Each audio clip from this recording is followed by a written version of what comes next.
Hello, everyone, and welcome back to the Learn English podcast, where learning English is simple, friendly, and fun. I'm Luma, and I'm so happy you are here with us today. Hello, Luma, and hello to everyone listening around the world. I'm Paul, and I feel very excited today because our topic is really special. Yes, it is. Today, we are going to talk about culture around the world, how people live, eat, greet each other, and enjoy life in different countries. That's right. Culture is not just history or traditions. Culture is everyday life. It's what people eat for breakfast, how they say hello, and how they spend time with family and friends. Exactly, Paul. And this episode is perfect for A2, B1 English learners because we will use clear, natural English and talk slowly. Before we start our journey around the world, we have a small request for our lovely listeners. Yes, friends, if you enjoy learning English with us, please like this video, subscribe to Learn English, and share this podcast with someone who wants to improve their English. Your support helps us a lot and motivates us to make more episodes like this. All right, Paul, are you ready to travel around the world with English? I'm ready, Luma. I have my coffee, my notebook, and my curiosity. Let's go. Let's start with the country where many of our listeners imagine life from movies, the United States. Yes, many people think they know the USA from Hollywood films, but real life is a little different. One interesting thing about American culture is how people greet each other. People often say, "Hi, how are you?" very quickly. And the funny thing is, they don't always wait for the answer. It's just a friendly greeting, not a real question. That's true. Another big part of American culture is food portions. The portions are usually very large. Yes, even a small drink can feel very big. And many people like to take food home in a box. Americans also love barbecues, especially in summer. Families and friends cook burgers, hot dogs, and meat outside. And people are usually informal. They often call teachers or colleagues by their first names. That can feel strange for people from more formal cultures, but it's normal in the USA. Now, let's travel south to Brazil, a country full of energy and warmth. Brazilian culture is famous for being very friendly. People like to talk, smile, and show affection. Yes, hugging is common even when you meet someone for the first time. Music is also very important in Brazil. Samba, bossa nova, and of course, music during festivals. And we cannot forget soccer. Soccer is more than a sport in Brazil, it's a passion. Families often watch games together, and children play soccer in the streets. Brazilian food is also amazing.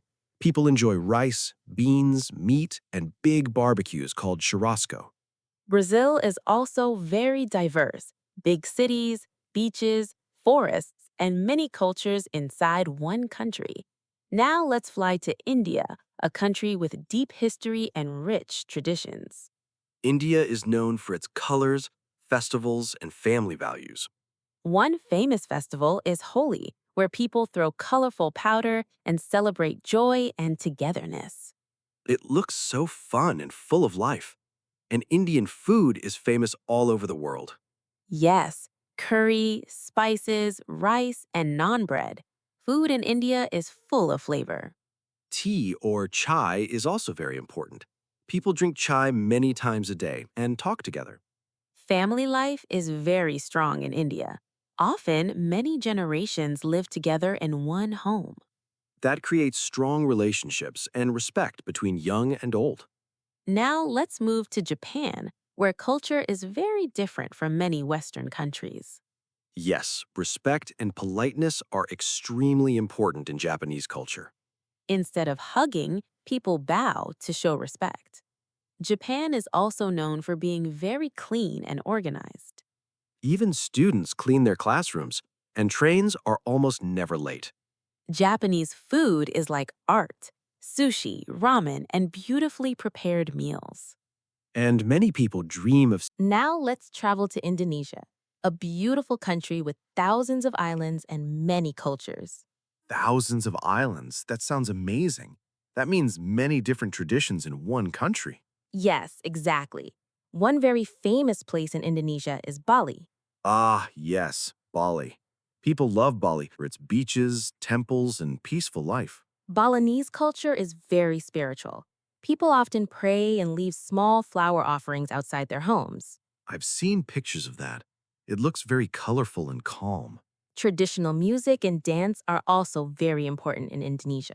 And the food, fried rice or nasi goreng, is very popular. Yes, and people often eat together, which makes meals very social. Now let's go to Bangladesh, a country full of rivers and green land.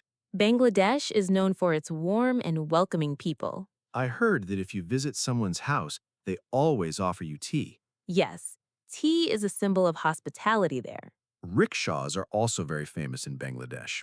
They are like moving artwork, bright colors and beautiful designs. What about food in Bangladesh?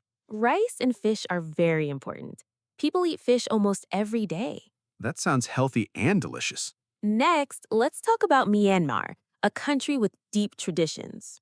I've seen photos where people have yellow designs on their faces. Yes, that is called the naka. It is made from tree bark. Why do people use it? It protects the skin from the sun and also looks beautiful. Myanmar also has many golden temples, right? Yes, pagodas are very important, and religion plays a big role in daily life. The culture feels very calm and respectful. Now let's move to Turkey, a country between Europe and Asia. Turkey is very special because it mixes Eastern and Western cultures. Istanbul is famous for this mix. Yes, and Turkish people are very hospitable. They always offer tea or coffee to guests. Turkish tea is served in small glass cups, and Turkish coffee is very strong. And the bazaars, big markets with spices, carpets, and lamps. Walking through a bazaar feels like walking through history. Now let's visit Egypt, a country full of ancient history. When I think of Egypt, I think of pyramids and the Sphinx. Yes, but modern Egypt is also very lively. Cairo is a city that never sleeps. People love to talk, joke, and drink tea together. The Nile River is very important for life in Egypt. And traditional food like koshardi is very popular and affordable. Now let's travel west to Morocco. Morocco feels like a storybook country. The old city areas called Medinas are full of small streets. Yes, it's easy to get lost, but very fun. Moroccan food smells amazing, especially tagine. And mint tea is everywhere. It's sweet and refreshing. Tea is a big part of social life there. Next is Algeria, the largest country in Africa. It has the sea in the north and the Sahara Desert in the south. That's a huge difference in one country. What food is popular in Algeria? Couscous is very important and traditional. Algeria also has a mix of Arabic and French culture. Yes, many people speak more than one language. Now let's talk about Saudi Arabia. Hospitality is very important in Saudi culture. Guests are often given Arabic coffee and dates. Dates are small, sweet fruits and very healthy. The desert is also an important part of Saudi life. Yes, people enjoy desert camps and looking at the stars at night. Loma, after talking about all these countries, I realized something. What is that, Paul? Every culture is different, but people everywhere love food, family, and kindness. That's so true. Culture shows our differences, but also what connects us. Paul, after traveling around the world today, I feel like culture really helps us understand people better. Yes, I feel the same. When we learn culture, English becomes more real, not just words. Exactly. For example, when we know how people say hello in different countries, we can be more polite. Like in Japan, people bow, but in Brazil, people hug. Yes. And if we understand that, we don't feel confused or shy.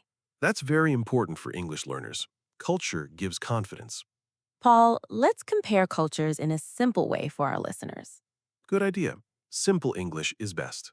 In the USA, people value time a lot. Meetings start on time. But in some countries, like Brazil or Bangladesh, people are more relaxed with time. Yes, relationships are more important than the clock. Neither way is wrong, they are just different. Exactly.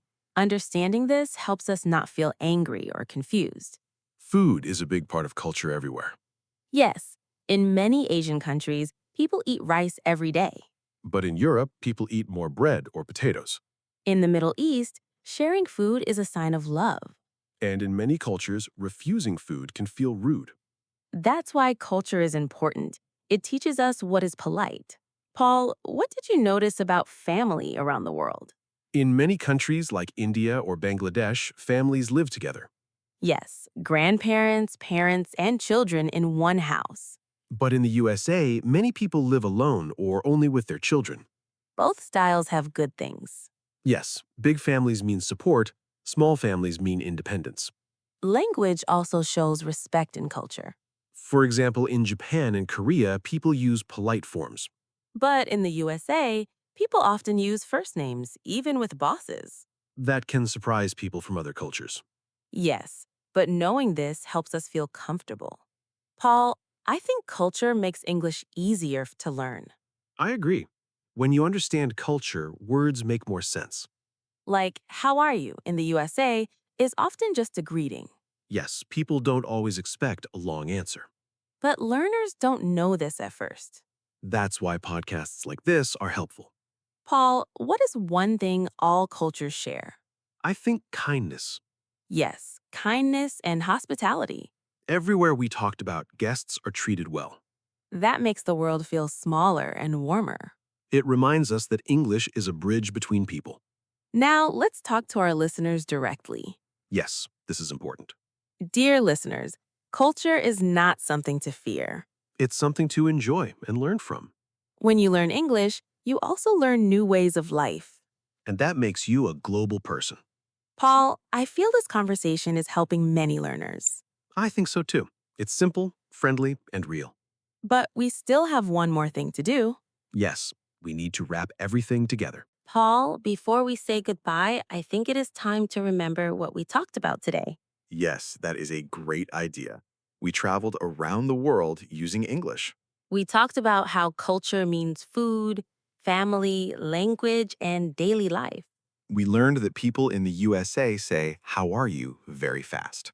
And in Brazil, people are very warm and love music and soccer. We talked about India and its colorful festivals and strong family values. We learned that Japan is very polite and respectful with bowing and cleanliness. We also visited Vietnam, Thailand, Indonesia, and Bangladesh. Yes, with street food, smiling people, islands, rivers, and colorful traditions. Then we went to the Middle East and North Africa. Turkey, Egypt, Morocco, Algeria, and Saudi Arabia. We learned about coffee, tea, markets, deserts, and hospitality. Paul, what is the big message from today? The big message is that cultures are different, but people are the same. Yes, everywhere people love food, family, and kindness. And learning English helps us connect with all of them. Culture helps us understand English better. And English helps us understand the world better. Dear listeners, don't be afraid of different cultures. Be curious, ask questions, learn slowly. When you learn culture, English becomes easier and more fun. You don't just learn words, you learn real life. Now we have a question for you. Yes, please answer in the comments. Which country or culture was most interesting for you today? Or tell us one special thing about your own culture. If you enjoyed this episode, please like this video. And subscribe to Learn English for more easy podcasts. We make English simple, friendly, and real. And please share this episode with one friend. Thank you so much for learning with us today. You are doing a great job. Keep practicing. Keep exploring the world through English. We will see you in the next episode. Bye-bye, everyone. Goodbye. See you soon.